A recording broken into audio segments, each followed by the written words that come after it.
Hi, my name is John, and I'm a sinner. That is my ultimate problem. But the good news is that God and I are working on that, and that there is this community that Jesus started where the worse your story, the warmer you're welcome. And you and I get to be a part of that. And we're finishing up today looking on step 6 of the 12 steps. Became entirely ready for God to remove our defects of character.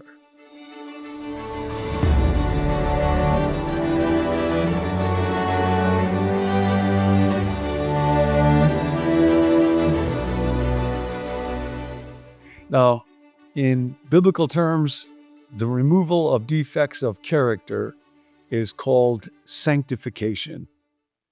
To make us right, to make us whole, to make us holy, to make us healthy, to redeem us, to empower us to be creatures of authentic goodness from the inside. Love, joy.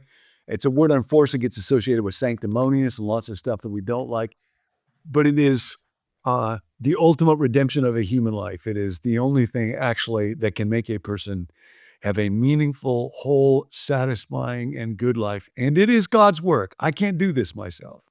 So Paul writes to the church at Thessalonica, may God himself, the God of peace, sanctify you through and through. I love that. Not just sanctify, but sanctify you through and through. Your heart, your mind, your brain, your appetite, your stomach, your kidney, every part of you, your little hands and your little eyes.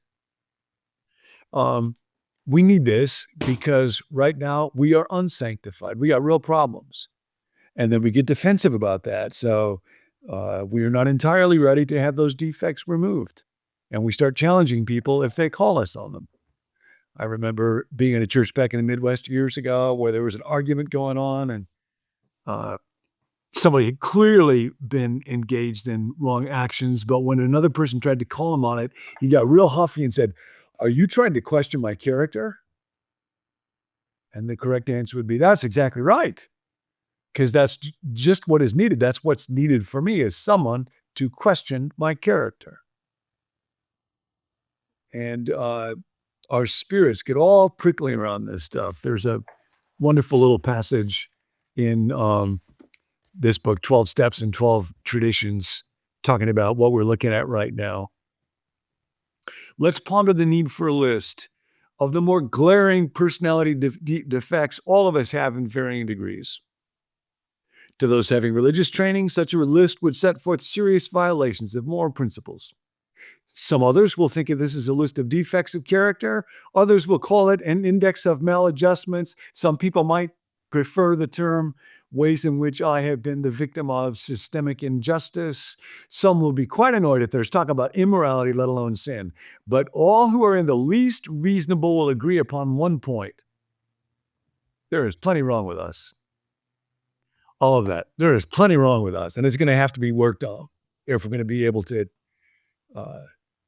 be persons who are worthy of life. So just pause right now and say, there's plenty wrong with me. What does it look like when a person goes to the point of becoming entirely ready? What's the pain? What are the evasions? What are the excuses? What's the surrender of the will? I think the most powerful story that I know about this is written by C.S. Lewis in his little book, The Great Divorce. So I want to read through it, just make a comment, and then ask you to, as best you can, take step 6 and tell God that you are entirely ready.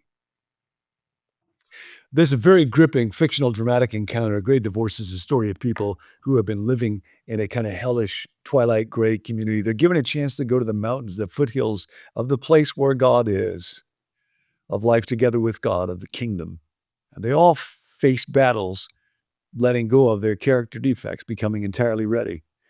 And this particular scene, C.S. Lewis is observing with his mentor, George MacDonald. And they watch what was perhaps once a man, now a ghost, with a little lizard on his shoulder. The lizard represents lust, could be any character defect. And an angel is offering an opportunity for God to get rid of it.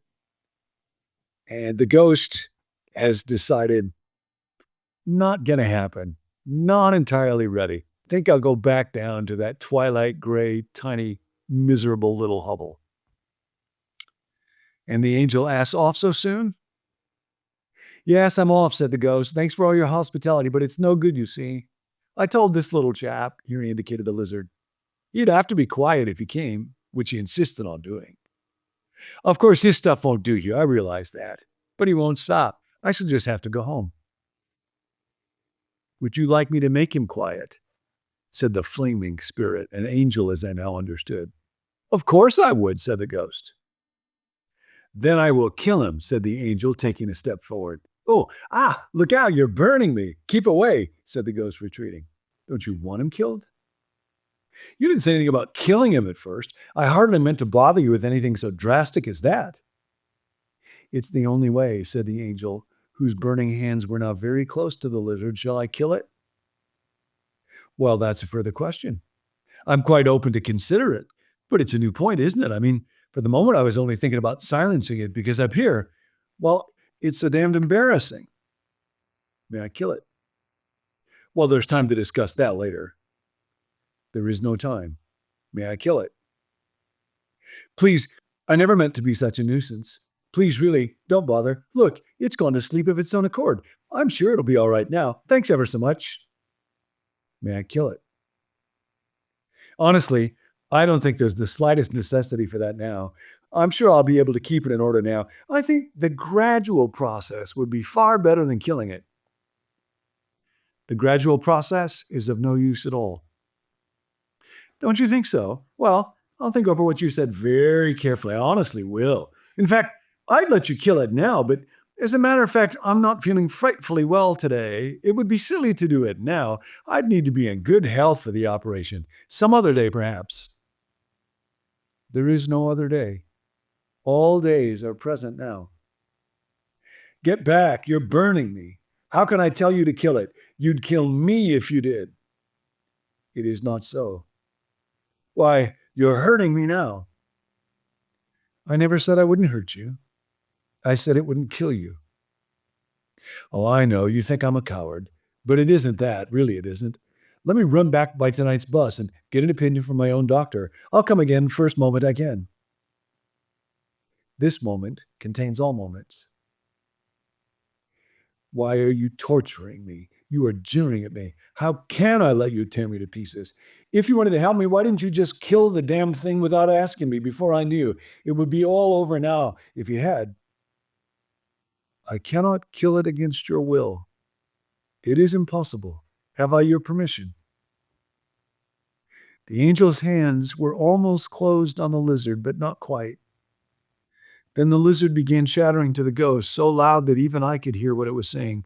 Be careful, it said. He can do what he says. He can kill me. One fatal word from you and he will. Then you'll be without me forever and ever. It's not natural. How could you live? You'd only be sort of a ghost, not a real man as you are now. He doesn't understand. He's only a cold, bloodless, abstract thing. It may be natural for him, but it isn't for us. Yes, I know there are no real pleasures now, only dreams. But aren't they better than nothing? And I'll be so good. I admit I've sometimes gone too far in the past, but I promise I won't do it again. I'll give you nothing but really nice dreams, all sweet and fresh and almost innocent. You might say quite innocent. Have I your permission? Said the angel to the ghost. I know it'll kill me. It won't, but supposing it did. You're right. It would be better to be dead than to live with this creature. Then I may? Damn and blast you. Go on, can't you get it over? Do what you like, bellowed the ghost, but ended whimpering, God help me, God help me. Next moment, the ghost gave a scream of agony, such as I never heard on earth.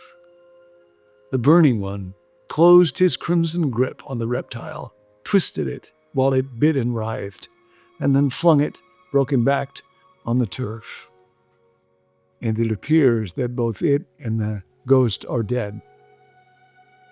But then there's kind of a rebirth, and what was a ghost becomes a glorious man, and what had been a hideous lizard becomes a fabulous stallion. And there's a conversation between C.S. Lewis, who's watching this, and his mentor, George MacDonald. "Do you understand all this, my son?" said the teacher. "I don't know about all, sir," I said. "Am I right in thinking the lizard really turned into the horse?" "Aye. But it was killed first. You'll not forget that part of the story." "I'll try not to, sir. But does it mean that everything that is in us can go on to the mountains? Nothing, not even the best and noblest, can go on as it is now. Nothing, not even what is lowest and most bestial, will not be raised again if it submits to death. It has sown a natural body. It has raised a spiritual body." That's the story. That's the drama. That's what's at stake for you and for me. And the little defects of character that we cherish that will kill us if they have their own way, that are whispering to you and me all through this day. Are you entirely ready for God to remove your defects of character? Keep coming back. It works if you work it. Hey, you just finished a video from our series Steps, which is based on John's new book, recently released, also called Steps. So you could pick that book up anywhere that you like to purchase your books or find out more information about it at becomenew.com. If you're someone that would like to start practicing, working, doing the steps with a friend or a small group or your church, we've created a web portal for you that should get you all the resources you need to get started. You can just go to dothesteps.com. We are a community that's dedicated to growing spiritually in Christ one day at a time, and a big part of that is prayer. So there's a team of us that meet each weekday, Monday through Friday, to pray for Become New and for viewers just like yourself. So if you have a prayer request, you can send it to us at 855-888-0444 or email it to us at connect@becomenew.com. Thanks for joining us. We'll catch you next time.